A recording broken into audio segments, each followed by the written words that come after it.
Hello there, welcome to Daggers on the Table. So this is a little video about character creation. So I'll go through that with you here.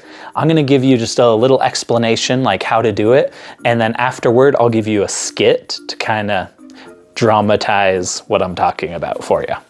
So it's pretty simple in this system. I tried to make it a little more simple. Unless you want to be complicated, you actually can. But let's go into that. So the first thing you're going to do in character creation is you're going to either pick a class or you're going to create your own custom class. So there are three basic classes. There is warrior, mage, and scout. Each one of those can do multiple different things. Like the mage, you can go down a supportive route where you heal, you get buffs, or you can go down a more damaging route where you're shooting fire and all sorts of stuff. For the scout, you could kind of think of this as either an archer, someone who's attacking and doing damage from long range, or more of a rogue type who's going in close and stabbing people in the back.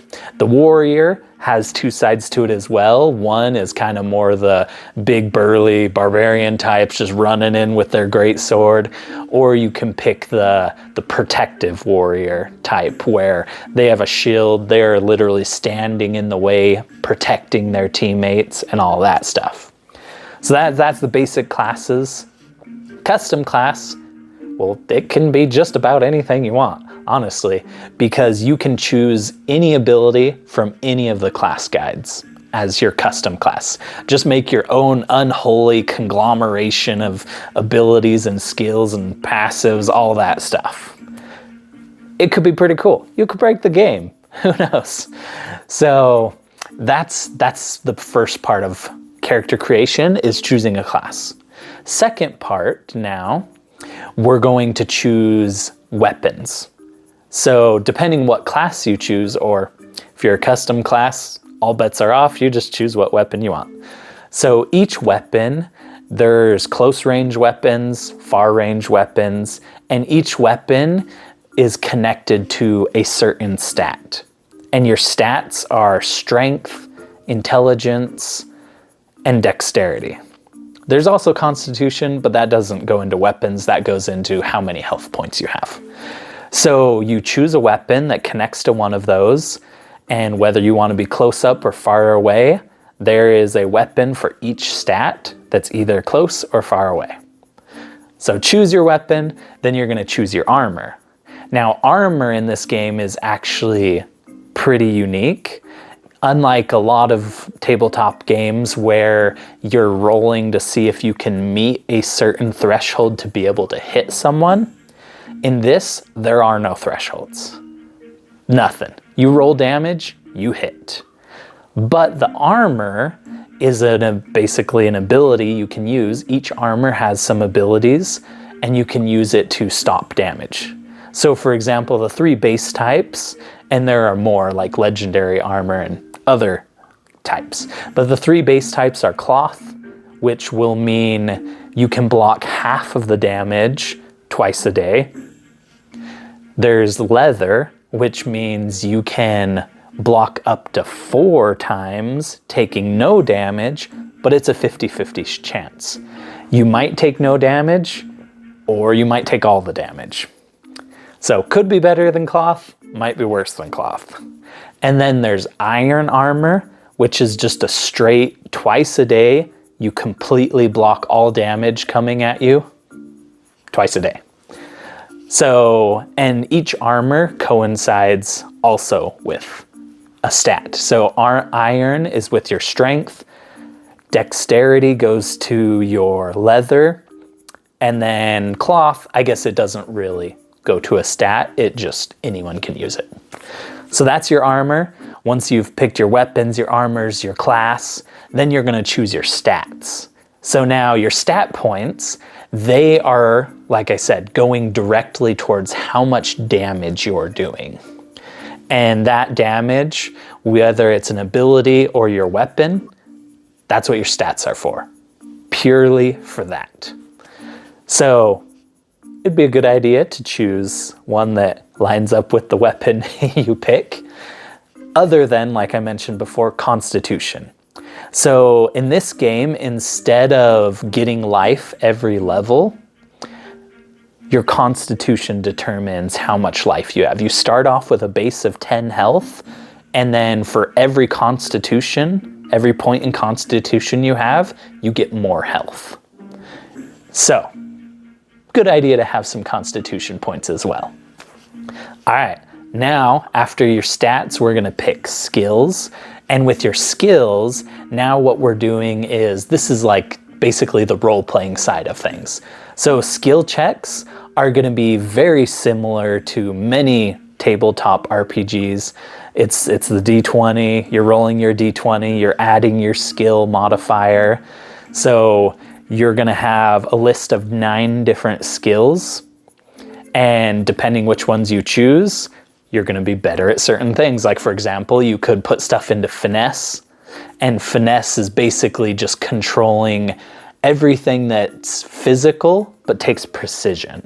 So things like stealth, or stealing something, cheating at cards, stuff like that, where maybe it's not difficult, but it is a physical thing that takes precision. You got your athletics, which is literally what it sounds like. You're a better athlete. There we go. A better athletic. You're a better athlete. You can jump farther, you can lift more, all that type of stuff. And then of course you have more role-play-ish skills like persuade. So anytime you're trying to have someone see things your way, whether nicely or not so nicely, making them see things your way, that's falling under persuade. And of course there's things like charm, where you're just trying to get people to like you as a friend, or maybe a little more. That's up to you, I guess. But there's a list of skills there, and you'll be able to choose these skills. And beginning with your character creation, you start with 9 points to put into these skills. So you could throw all 9 into one skill and just be really good at it. Or you could split it up into different skills and be good at a few things. So now once we've done that, once we've picked our skills, next we're gonna pick abilities. Now abilities, these are basically your activated things that you can do. For example, a mage at level 1, if you're looking at the class, you're gonna get to pick 2 abilities, and it suggests you take Initiate and Heal or Fireball. So Initiate, what that does is it gives you more stress. And stress points are how you use your abilities.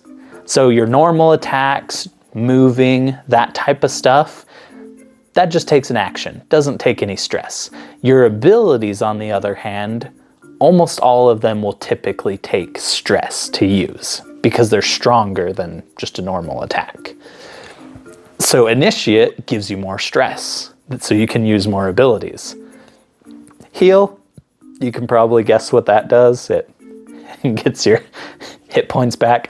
Firebolt, I'm guessing you can probably guess what that does. It throws people, or throws fire at people's faces, that type of stuff. So these abilities, there's 32 different abilities you can choose from, and potentially more, depending on how the Kickstarter goes.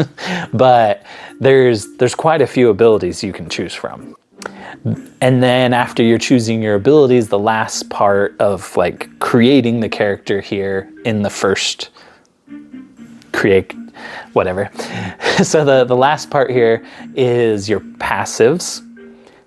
You're not actually gonna be getting these at level 1. They start at every even level. So at level 2, then you'll pick passives.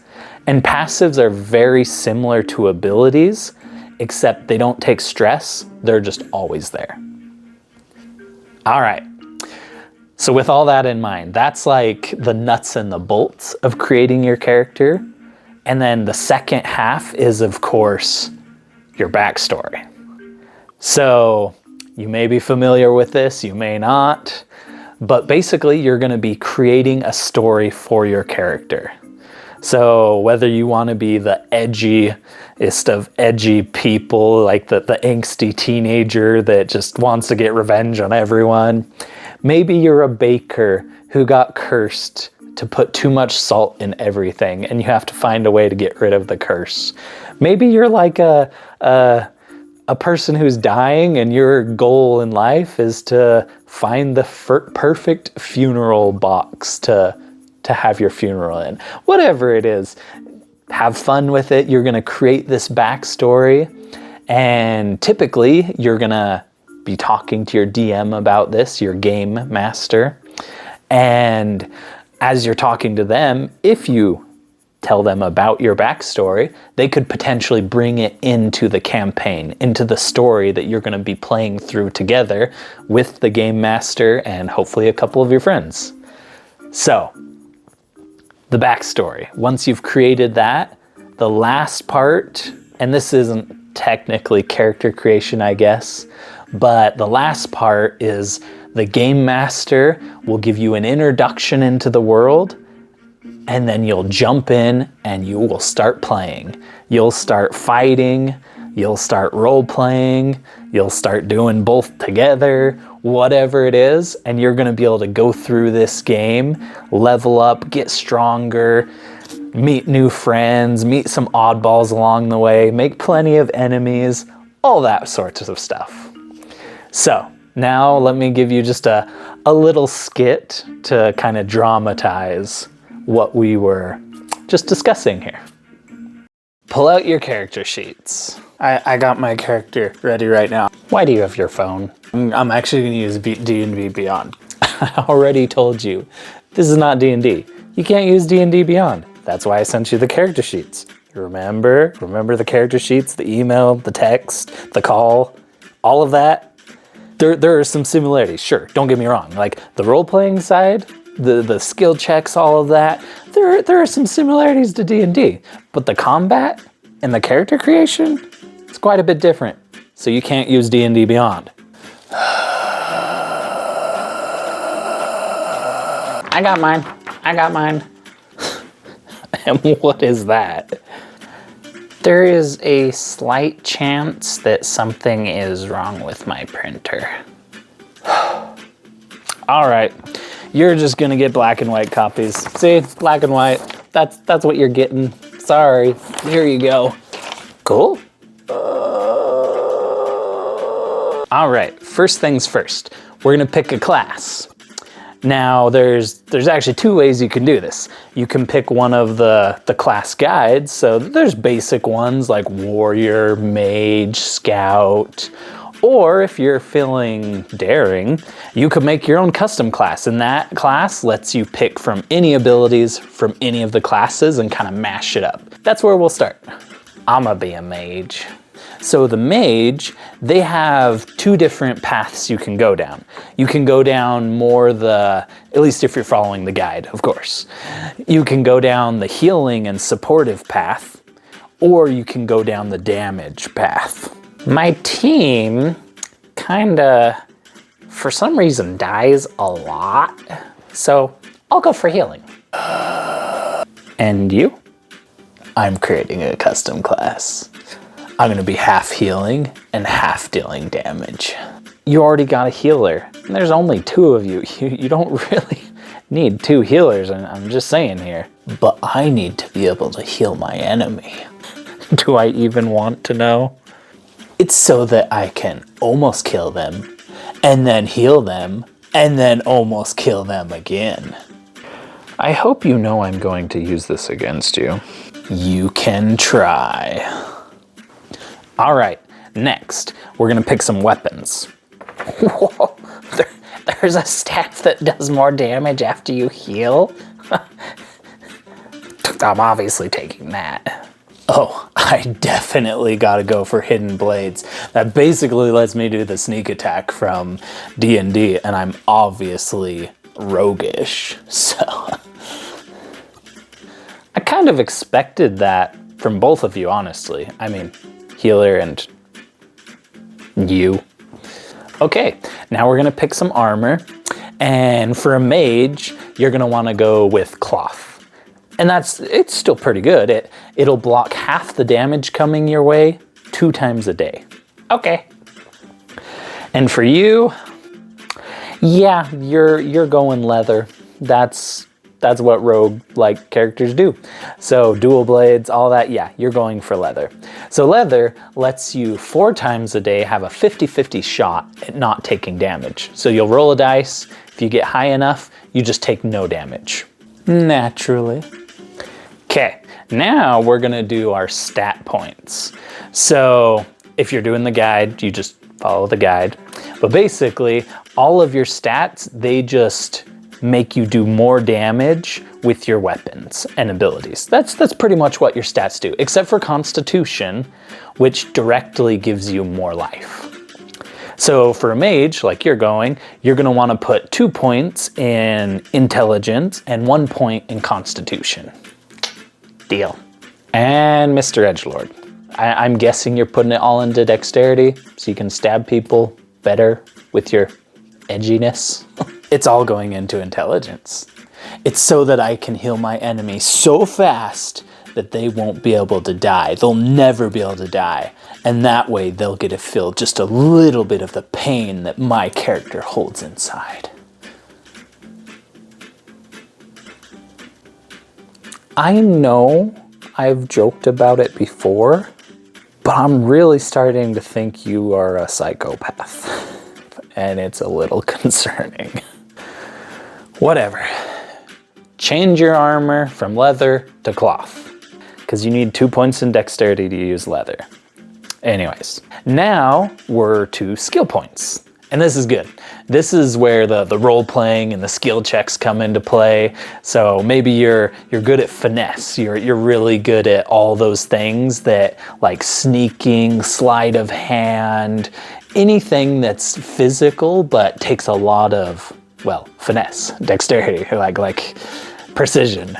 So you could be that. Maybe you're good at persuasion, so you're just really good at talking to people. Maybe you're really charming. Maybe you just want to charm people over to your side. I don't know. Anyways, this is where the role-playing aspect goes in. So make sure to pick wisely where your skill points will go. If you're following the guide, the mage guide, let me check real quick. You want to put your 3 points in intuition, put 3 points in investigation, and another 3 points in history. Oh, so I'm like the Sherlock type. I have really good intuition, I can investigate things, and I'm really good at remembering history. Okay, cool. And you, where are your points going? What? There's no intimidation? That would fall under persuade. Oh, then I'm putting all my points into persuade. Edgelord. I know what I am, and I'm proud of it. I hope you know that I hate you. Okay, we're to abilities. So you get to pick 2 level 1 abilities. Pretty great to start off with. For the mage, like you're going down the mage path, and since you want to be a healer mage, I would choose heal, of course, and also initiate. That gives you more stress, which means you can actually use your abilities more each day. So that's the path I would go for you. Aye, aye, Captain. And for you, I'm guessing you're going Hidden Blade. Just look at you, obviously you're going a rogue. But what about your second ability? I'm going for heal. Hold on. You are serious? I never joke when it comes to creating my character. You know, being a rogue that can heal would actually be pretty cool if it wasn't you.